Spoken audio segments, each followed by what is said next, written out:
بسم اللہ الرحمن الرحیم۔ جب علم و یقین عمل کے سانچے میں ڈلے اسے ایمان کہتے ہیں۔ یہ نہیں ہے کہ میں مومن ہوں عمل میں کچھ بھی نہیں کرتا۔ آپ کیسے مومن ہو بھائی؟ ایمان سے آپ کا دور کا بھی واسطہ نہیں ہے، کوئی تکلف نہیں ہے، کوئی تعارف نہیں ہے۔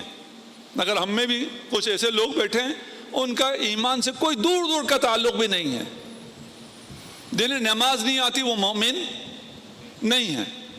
جو کوئی ایک نماز بھی چھوڑ دیتا ہے وہ مومن نہیں ہے۔ ایک نماز، ہاں اپنی زندگی میں ایک نماز چھوڑے وہ مومن نہیں ہے۔ پہلے چھوٹ گئی ہیں توبہ کرے، قضا کرے، آگے کوئی ایک نماز۔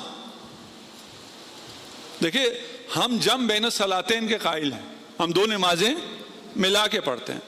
ہمارے بھائی ہم سے ضد میں کہتے ہیں ہم نے ملا کے پڑھنی ہی نہیں ہے۔ بھائی ایسی کیا ضد؟ سب مانتے ہیں کہ جمع بین الصلاتین جائز ہے۔ یہ بات بہت دور دور تک پہنچ جاتی ہے ابھی میڈیا کے ذریعے۔ سب سے کہہ رہا ہوں، سب تمام فقہ میں یہ بات مسلم ہے کہ آپ دو نمازیں ملا کر پڑھ سکتے ہیں۔ رسول نے دو نمازیں ملا کر پڑھی ہیں بغیر کسی وجہ کے، نہ بارش ہو رہی تھی، نہ کوئی خطرہ تھا، نہ آندھی طوفان۔ دو نمازیں پڑھ کے ایک ساتھ پڑھ کے بتائیں۔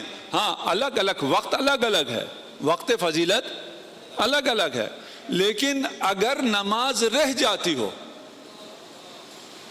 آپ ظہر کی پڑھیں اس کے بعد آپ سیر کے لیے چلے جائیں، گھومنے پھرنے جائیں، شاپنگ کے لیے چلے جائیں، عصر کے نماز کا وقت چلا گیا، قضا کر کے پڑھیں گے۔ قضا کر کے پڑھنے کا کوئی تصور اسلام میں نہیں ہے، آپ کو اجازت ہی نہیں ہے قضا کر کے پڑھنے کی۔ ہمارے کچھ دوست تھے، ہم کسی کانفرنس میں ساتھ تھے، اس کے بعد انہوں نے کہا چلیں جی آج شاپنگ کے لیے چلتے ہیں۔ ظہرین، ہم نے ظہرین پڑھی، ہمارے دوستوں نے ظہر پڑھی۔ اس کے بعد ہم شاپنگ کے لیے گئے مغربین تک۔ راستے میں ایک آدھ دفعہ میں نے ان سے کہا یار آپ لوگوں کے عصر کا ٹائم ہو گیا ہے۔ انہوں نے کہا پڑھ لیں گے۔ مولانا میرے دوست مولانا ہوں گے نا، آپ لوگ تو میرے دوست نہیں ہو سکتے، آپ تو میرے بھائی ہیں، میں مذاق کر رہا ہوں، کوئی پرواہ کوئی نہیں۔